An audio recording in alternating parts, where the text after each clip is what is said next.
Good morning and welcome to another Facebook Live. If you caught my live yesterday, you'll know that I'm going live every day this week to talk about one of my favourite topics, and that's email marketing. My name is Colette Broomhead and I'm a startup strategist. I help people who want to create an online business, doing something that they love so that they can quit their 9-to-5 for good. Hey Wendy, nice to see you. And this month, I'm talking all about email marketing in my blog posts, on my Facebook Lives. And there's a very good reason for that. And that is that email marketing is a really key tool when it comes to growing your business, to building relationships, and to making money. So I'm going to talk a little bit about that this morning. Yesterday's live was all around some of the reasons why people may hesitate before starting an email list, because I know a lot of people do. It's a big step and it can sometimes feel quite scary. People are worried about being a nuisance. People are worried about the tech side of it. And so it's natural that there is that kind of hesitation before you dive into email marketing. So if you missed yesterday's, do go and check that out. Today, I want to really focus on the benefits of email marketing. So not really the reasons why you're hesitating, but the reasons why you really shouldn't hesitate. So I'm going to talk about why email is such a fundamental tool for your business. Now, you'll notice in the description for the live that I've included a few stats. They are pretty eye-opening stats. So let's start with those. So the first one is talking about return on investment. So for every dollar that you spend on email marketing, on average, you will get $44 back. Now that is an impressive number, not to be ignored. And actually, interestingly, that return on investment is 3 to 4 times the size of the average ROI that you will get for social media. I know a lot of people kind of feel like they don't need email because they've got a social media presence. But actually, yes, social media is also an important tool. It shouldn't be a replacement for email. And actually, when it comes to selling really making your money back, email is much more powerful than social media. And lastly, according to Experian, the average value of an email address to your business is around £84.50.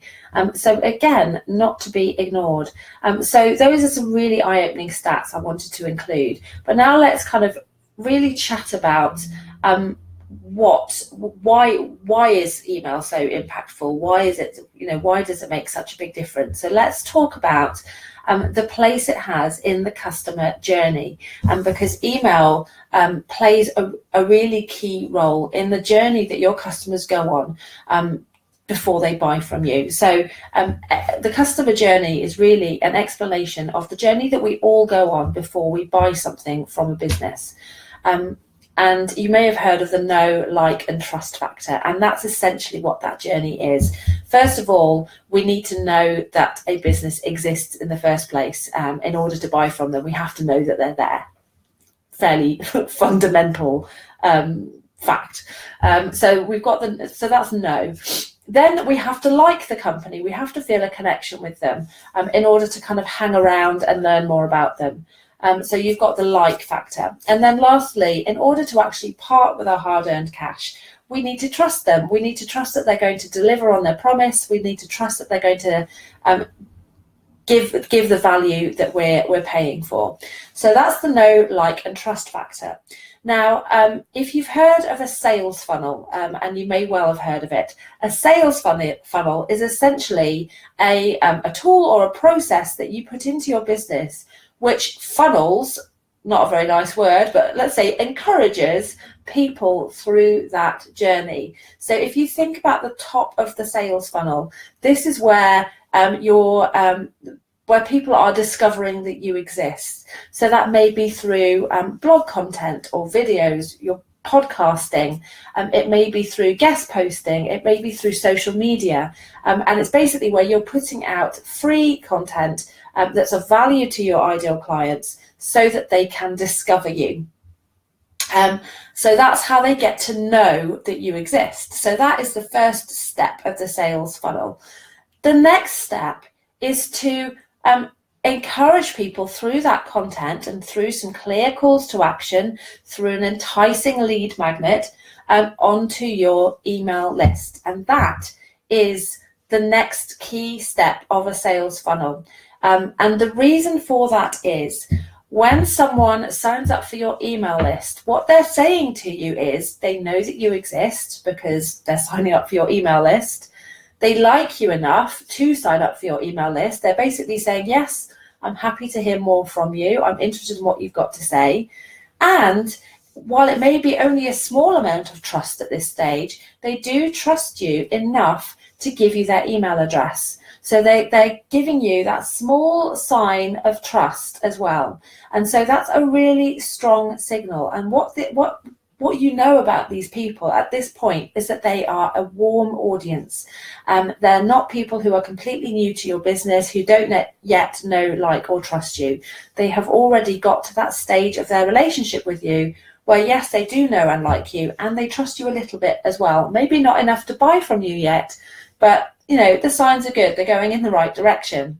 And that is why your email is so important, because it allows people to give you that signal and to make that small commitment, to make that small sign that they trust you. But then, of course, you have this powerful, really wonderful opportunity to start to build on that trust and to start to grow that relationship.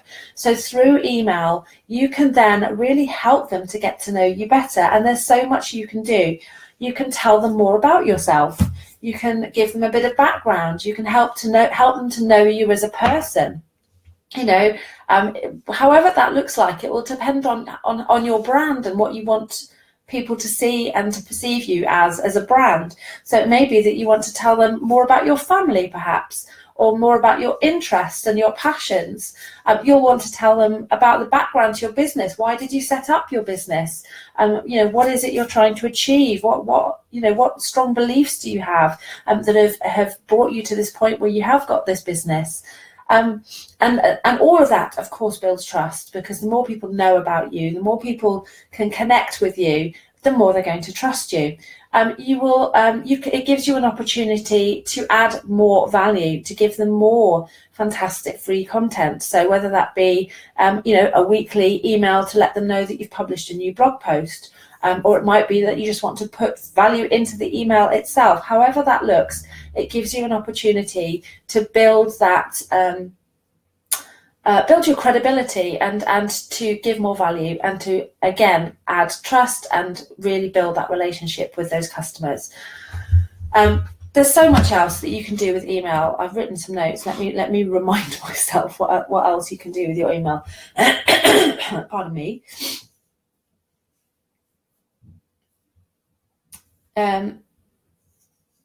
So we've got giving them that kind of background information, helping them to know where they can find you, where else they can find you online as well. So it gives you that opportunity to perhaps introduce them to your Instagram account, your Facebook page, your Facebook group, whatever it may be. You're able to draw them into other parts of your business that they perhaps don't already know about, which again helps them to know you better, helps them to feel more connected with you.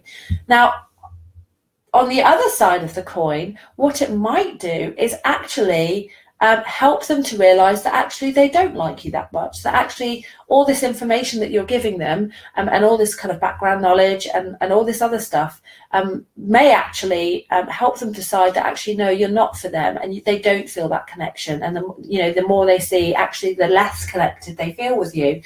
Now, it may not feel like it at the time, but that is also a good thing. So what will happen is people will sign up for your email list and they'll either feel more connected with you or they'll feel less connected with you, and then they'll probably unsubscribe.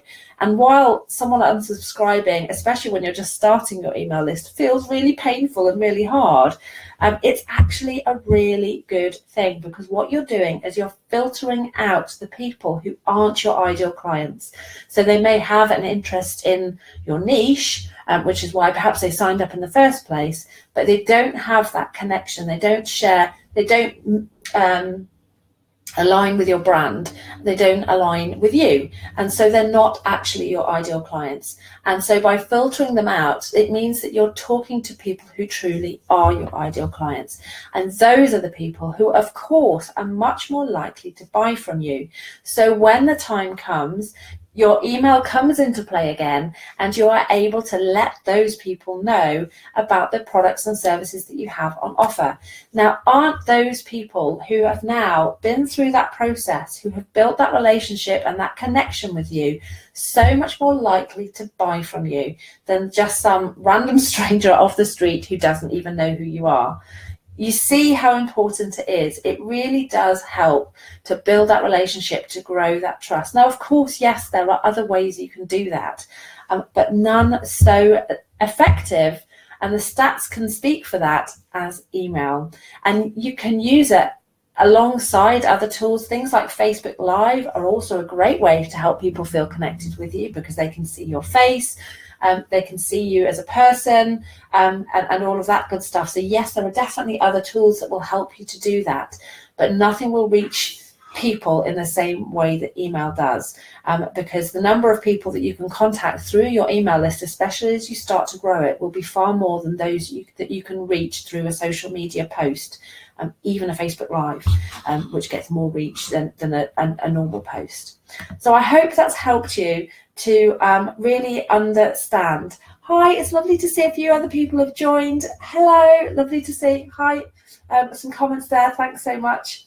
I hope you found this helpful, and I hope it's helped to really help you understand the value of email. So if you haven't yet started growing your email list, then really do get started, because the sooner you do, the sooner that email list will grow, and you can start using it as that powerful tool for your business. Now, if you haven't got as far as choosing an email provider yet, I have written a post this week, which I'll link to in the comments, which will help you make that decision, because it can feel a bit overwhelming. There's so much choice out there, and it can be difficult to know which is the right one for your business. So the post that I created this week is going to take you through some of the key things to consider when you are making that decision, so that you know when you do choose, you're choosing a provider that's going to be best for you and for your business. So I will link to that post in the comments. If you have any questions at all, then do let me know. Feel free to add those, and I will come and answer them. And I hope you'll join me tomorrow when I will be going live to chat about what's more important when it comes to an email list, the quality of the email list or the quantity, the size of the email list. So that's tomorrow's Facebook Live. I hope I'll see you there. Take care, have a wonderful day, and I'll see you tomorrow. Bye.